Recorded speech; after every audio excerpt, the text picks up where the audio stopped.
Heldu da Mide, nazioarteko erakusketaren 8. edizioa. Joks kolektiboak bultzatutako ekimen honek arte eta sortze ekintza garaikideak bilduko ditu Donostiako Arteleku Zentroan. Aurten erakusketaren alderdirik esperimentalena jorratu da, eraldaketaren kontzeptua ardatz hartuta. Midek sortzailean hitz dakar. Musikaren esparruan, berek Donostiako DJ eta ekoizleak musika saio berezia eskainiko du, Dark Solution Set. La he denominado así más que nada por el estilo musical. O sea, que va a ser que es oscurillo. Desde que me llamaron más o menos estoy trabajando bastante en los temas y estoy preparando temas que se van a pinchar aquí exclusivamente. 1986an bere ibilbidea hasi zuenetik hona, berek Euskal Herriko hainbat aretotan jarri du musika. Mis sesiones estarían basadas desde el rock techno, que sería empezar un poco suave, a ya igual terminar con el Detroit techno, que sería ya el ejemplo más duro del electrónico del techno. Musika ekoizle gisa, zenbait zigilu digitalentzat egiten du lan, besteak beste, Workhorse, Teorema eta Toybox-entzat. Yo lo que hago es hacer música y presentarla en varios sellos digitales y si en caso que estén interesados, pues yo estoy encantadísimo de darles mi música, mi material y la verdad que los sellos digitales es una muy buena salida.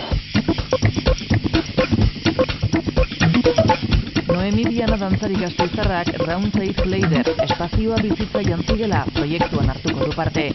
Berak mugimendua emango dio Gabi Schilik artista alemaniarrak sortutako oial pieza geometriko bati.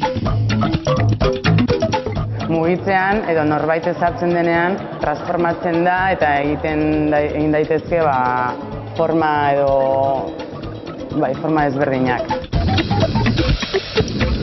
Azken finean hori da pieza inerte eta ni jarri behar dut bizitza jolastu, begiratu zen den posibilitatea eta gero aukeratzea. Proiektuak arkitektura, moda diseinua eta performantzaren alderdi ezberdinak fusionatzen ditu. Izango da esperientzia orokorra, ez bakarrik niretzat, baizik eta publikoentzat ere. Eta ikustea nola da nire komunikazioa ambientearekin, baina pieza horren bidez.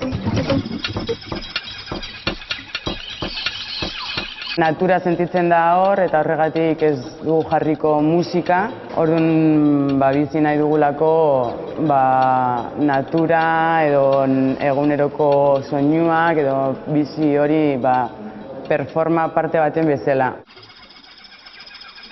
Noemi Bianak hainbat proiektutan egin du lan, besteak beste Rui Horta, Asier Zabaleta edo Menel Bazarriz koreografoekin.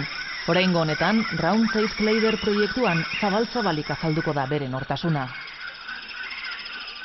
Nik aukeratu behar den dena. Hau bizi behar da momentuan eta jendea ikusi behar duz dagola, zuzenean egina dagola.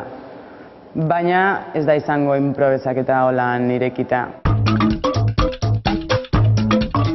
Noemi Bianak eta berek euren lanak aurkeztuko dituzte uztailaren 16an Artelekon. Mideren barruan izango da, nazioarteko erakustaldia uztailaren 23 arte izango da Donostian.